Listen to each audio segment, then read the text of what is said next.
Only a descendant born under the eclipse could sit on the throne without unleashing doom.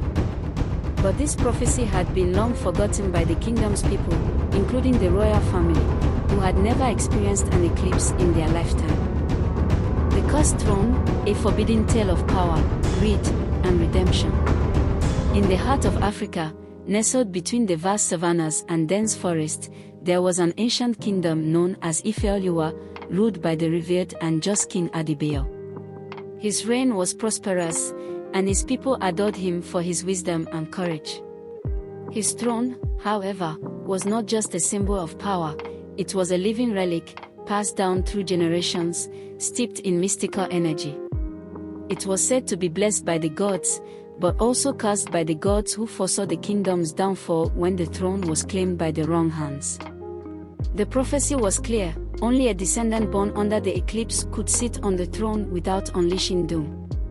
But this prophecy had been long forgotten by the kingdom's people, including the royal family, who had never experienced an eclipse in their lifetime. King Adebayo, now aged and without a son, had one heir, his daughter, Princess Amina, a fierce and intelligent leader.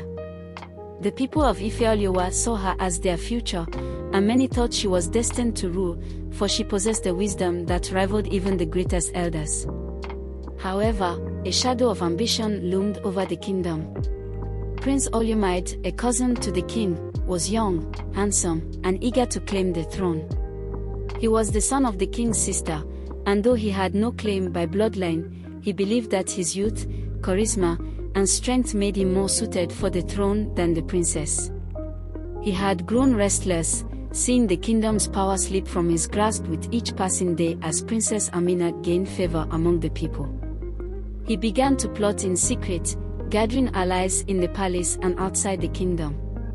One night, as the heavens shifted and an eclipse began to cast its shadow over Ife-Oluwa, Olumide seized his chance. He snuck into the royal chamber where the sacred throne rested, its golden carvings shining dimly under the eerie light of the eclipse.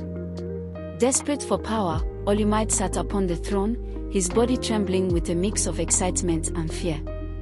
The ground trembled beneath him, and an ancient voice echoed through the chamber: "The throne is cursed. Only the true heir may rule. The wrong hand brings destruction." But Olumide, consumed by his ambition, ignored the warning. His coronation was swift, and word spread that the kingdom had a new ruler. As the days passed, however, the kingdom began to feel the consequences of his actions. Crops withered, and a strange sickness spread across the land. Animals fled, and storms ravaged the once peaceful kingdom. It was as if the earth itself had turned against them. Princess Amina, hearing of the suffering, returned to Ife-Oluwa, determined to uncover the truth behind the kingdom's sudden downfall.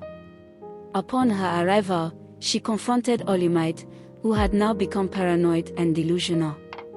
He had become a shadow of the man he once was, his eyes wild and his mind fractured by the curse of the throne. The people, too, had begun to whisper of the prophecy, but it was too late. The damage had already been done. Princess Amina, guided by an ancient elder, learned that the only way to break the curse was not through force, but through sacrifice. She would have to take back the throne, not with violence, but with an act of selflessness that would prove her true worth. In the dead of night, as the kingdom faced its greatest storm yet, Princess Amina climbed the steps to the sacred throne. As she sat upon it, the sky cleared, and the earth settled. The curse was lifted, but at a great cost. Her life force was bound to the throne, and she could never leave it again. Before the throne could claim her completely, she turned to Olumide, now completely broken, and spoke the final words of the prophecy: "Only through redemption can the throne be saved. Your power has taken what was never meant for you. But through my sacrifice, you may rule again, if you choose the people, not yourself." Olumide, humbled by her words and the sacrifice she made, stepped down from the throne. He returned to his people with a newfound humility, vowing to rule with wisdom and compassion. The curse was broken, and the kingdom of Ife-Oluwa flourished once again, as the story of Princess Amina, the true heir, lived on as a reminder of the balance between power and sacrifice.